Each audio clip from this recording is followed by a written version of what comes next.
So this morning live on Metro Television, and it's Tuesday. Tuesdays we talk health, and today our conversation on health is premature birth. It's one conversation that it's spoken, and it's more often negative. It's very sad. But then today we have a very beautiful lady here. She was adjourned the 2020 Youth Excellent CEO Enterprise of the Year. I hope I got that right. That year, she took home 2 awards, herself and an NGO she's part. And today we'll be talking more about premature birth and also the NGO. And I'm glad to welcome here on This Morning Live on Metro Television. Welcome, Miss Na Kyoko. The last one. Main Egan. Are you full Ghanaian? Yes. Oh, okay.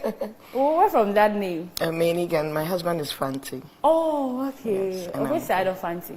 Saltpond. Saltpond. Okay. That's the only place I know. So if you had mentioned another place, I would have said, oh, I know of only Saltpond. Yeah. We are glad to have you here. Same here. To discuss this. Thank you for having us. Thank you very much for honoring our invitation. But then let's start the conversation on the whole premature birth. Okay. Let's understand what it is. Okay. So, any baby born before 37 weeks is termed preterm. Okay. So if you're pregnant, normally a pregnancy lasts for 40 weeks. Okay. So if the baby comes before 37 weeks, then it's termed preterm. But we have different types. We have the extreme preterm, we have the very preterm, and then we have the normal preterm. Okay. So the extreme is when you have the baby before 29 weeks. Okay. So there are some people that have the baby at 24 weeks. That's just 6 months. Yes. And then there are those that are between 30 to 34 weeks, and then we have the 34 to 36. They all have different conditions that they come with, because if you come as an extreme preterm, then that means your lungs wouldn't be developed and other parts of the body. So then you would have to do that. You would need the warmth. You need to be put in an incubator so that you can, and then they would have to, sometimes you have to give the mother some steroids so that they can develop, the other parts of the bodies can develop, yes. So. What, it sounds scary for someone who hasn't given birth before. Yes. But then let's talk about what causes preterm. Okay, so the doctors will say, okay, so sometimes if you're carrying, most of the time when you're carrying multiples, let's say you're carrying twins, triplets, quadruplets, yes, definitely they will come early. Yeah. So that's one of the main. Often they come early. Yes, you can't do full time, no. Hey. Yes, so if you're carrying multiples, the doctors will tell you that you should, it's likely that they might come early. Okay. And then sometimes if you have some chronic diseases like diabetes, you have blood pressure, high blood pressure, and all those things. Yes, you can also, it can also trigger early preterm birth. Aside that, sometimes or most of the time, there are no causes to it. So you can just be pregnant, you are fine, everything is well, and then your baby will just come early. Okay. It's just a natural cause, yes. So, and most of the time that you go to the hospital, the doctors will tell you that you are fine. You go home the next time you're in labor, and then you come to the hospital, you're having a baby. Meanwhile, it's not due, and there are no causes for that. So sometimes there are no explanation for that. That makes premature births very, very funny. Yeah. And some say this one, I don't know whether it's facts or is a myth. Some say it's genetic. If it happened to maybe your grandma, your mom, it's likely to happen to you. I don't think so. Okay. I don't think it's genetic. Okay. Yes, you can have a whole family tree. It hasn't happened to somebody, but it will happen to. Yeah. Yes. So I don't think so. When you say sometimes diabetes and high blood pressure can cause preterm, how or in what sense that diabetes or the high blood pressure will affect the baby? You know, because it doesn't really affect the baby, but because you have this chronic ailment, if you don't manage it well, and it can trigger labor. Hey. Yes. What if you have, if you're an asthmatic? I don't think so. Okay. But these are some of the myths like you hear Asthma around. is genetic, so yes, I don't think if you're asthmatic, it can trigger labor. In order for you to determine a preterm, what are the signs that mount to that problem? Like that you will see. You will see. Okay, so for some people they start bleeding. For some people their water breaks early. For some people they start getting cramps, like they start normal menstrual cramps. Yes, then they go into the labor pains, and then you know you're having your baby, and so it's just like having a normal baby going into labor, but it comes early. So you see all those signs a bit early, and that is why antenatal care is very, very important. Because the more you visit the hospital, the more you do enough scans to tell, or the more they check the baby's well-being, and then to see whether you, mother and baby, are both doing well. Yes. So, yeah. It's scary. It's really scary. But if you are to encounter it once, twice, maybe you take time before you give birth again. Is there a possibility that it might repeat itself? It might happen again? Yes, there's a possibility. So one of them, so if you've had a preterm baby before, it's likely that you might have another one. Yeah, maybe it will not be the same circumstance. If you had one at 24 weeks, you can have the other one at 28 or 32 if you take good care of yourself. So that's, and then you can have a full-term baby as well. Okay. Yes, as I said, preterm is.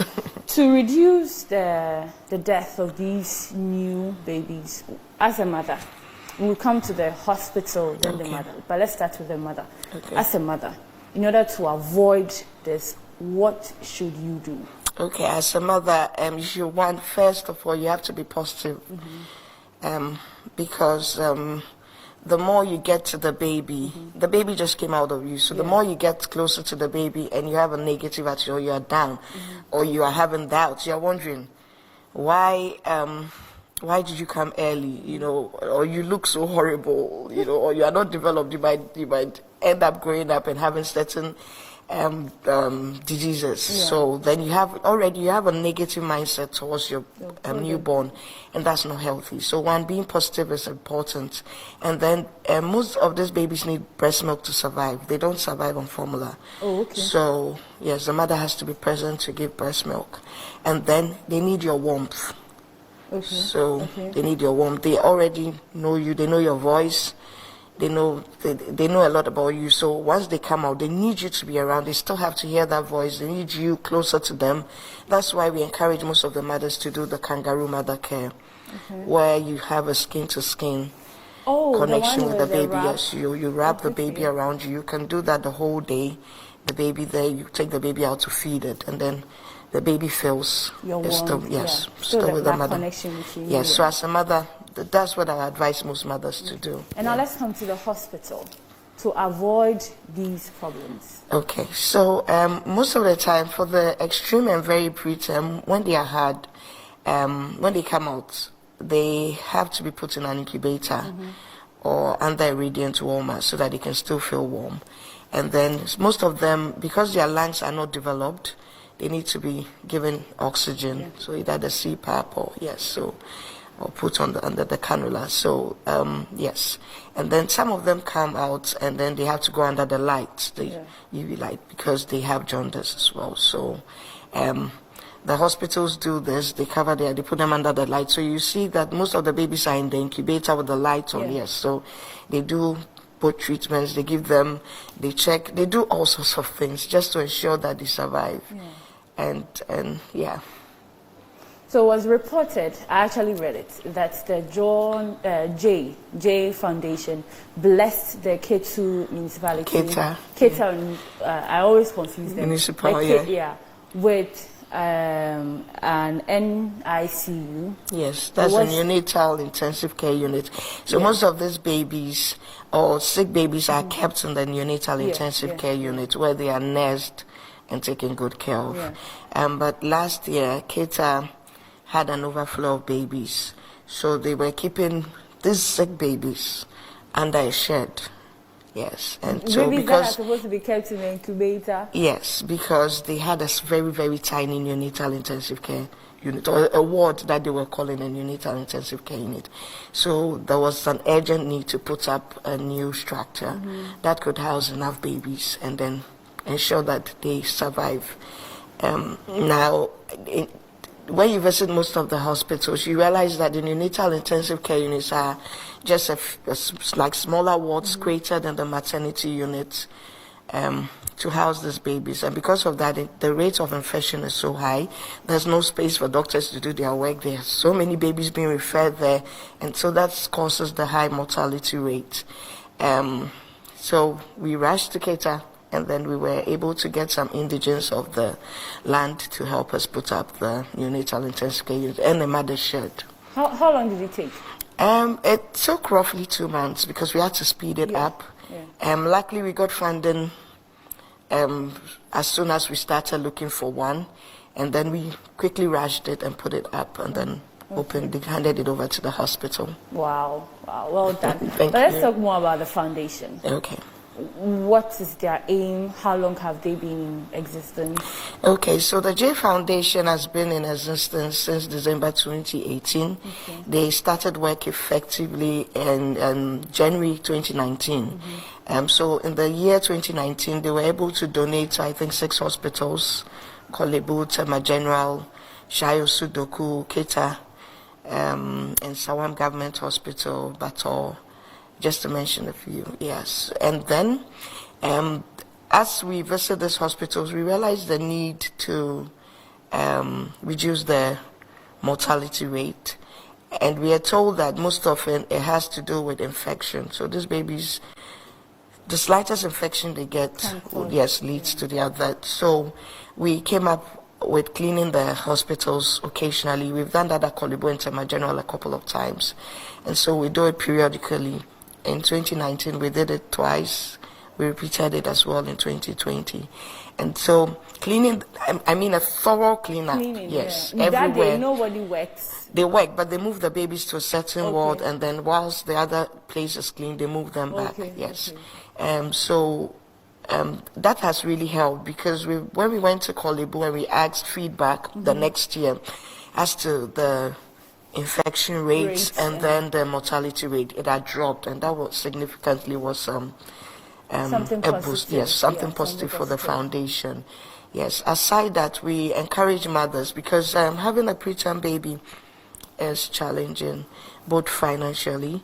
It takes a toll on you emotionally and then mentally. So we give the mothers enough support. We speak to them, we educate them, until we have a mothers group that we on WhatsApp that we normally encourage. So if you have any issues and you're a preterm mom, you can share it, because there are lots of people that have experience. We have doctors, we have nurses, and everything on the page.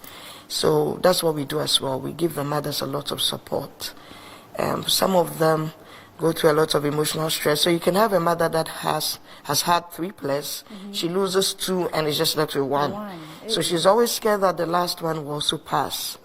And without that assurance or support, she might break down. So, yeah. And once she breaks down, it affects the baby. So you always have to keep them positive and keep them going, keep them happy. So that's one thing too that GJ Foundation does. I just go through a lot too. Your foundation is doing so good. Thank but then you. the question comes, you are supporting people, you are helping people.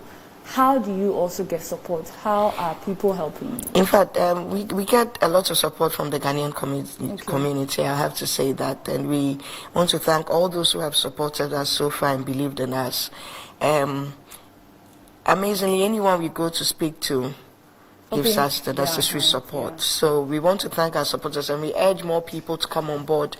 We don't always have to rely on the government or other people to do certain things, and no amount is little. We take old clothes, baby clothes, we take anything that you can donate. Baby milk for those who have their mothers passing and they have to be fed at the hospitals. We have a lot of companies that have supported us. And then we also have the media supporting us. Like Metro has been one of our media supporters, and we're very, very thankful to you all. let's come back to when I made my introduction about being appreciated when you were awarded in 2020 during the Youth Excellence Award. You have been doing these works. People notice. Then you were officially appreciated. How does it make you feel? Initially, I didn't. We didn't envisage that we would even be getting an award, but it made us feel impactful. Yeah. We're creating change in society, and that gingered us up a lot. Yeah. So we're grateful to those who gave us the awards, and we hope that we can do more to save the most of these babies. You know, they didn't opt for this. Yeah. They just found themselves in this situation, and because they are so fragile and they don't have a voice, normally when they pass, it's so tragic. Yeah. Because then you and most of the time we realize that we could have done things to save their lives, but because of little or low capacity of no support, no medical equipment in the hospitals, they pass. Okay. Yes. Our focus is currently on Cape Coast Hospital. Recently, well, in fact, before Keita even came up, we had already been in talks with Cape Coast Hospital, and so now there's a need because the number of babies dying there it's quite disheartening, and yes, so we're hoping that we could get the necessary support to start something. Yes. Okay. Thank you very much. Thank you so much for coming on this morning. But then before we go, if like she mentioned, they are in Central Region. No, we're in Accra. Which hospital? We are not in that hospital. No, I think where you are helping now. Okay, so Cape Coast. Cape Coast. The Cape Coast Hospital, Cape Coast yes. Hospital. And they need urgent help. Exactly. You made mention about the fact that if they are old clothes, money, everything little. Anything you can support with, medical equipment, anything that you can support us with. So if building materials, because we have to put up a new intensive care unit, yes. So if you want to support, if you want to donate, the number is 024-4762-751, 0244-762751. To donate items like baby clothes, medical equipment, supplies, diapers, baby milk, and many more you wish to support. And also you can like, follow, and share on their social media handle at J Foundation 18, Facebook, Instagram, Twitter. I hope I got everything. Yes, you did. And then we have a website, that's jfoundation.net. Okay. Yes. Thank you very much. Thank you so much for having us. Thank you for Thank coming you. here. You're still watching this one live on Metro Television. We'll be right back.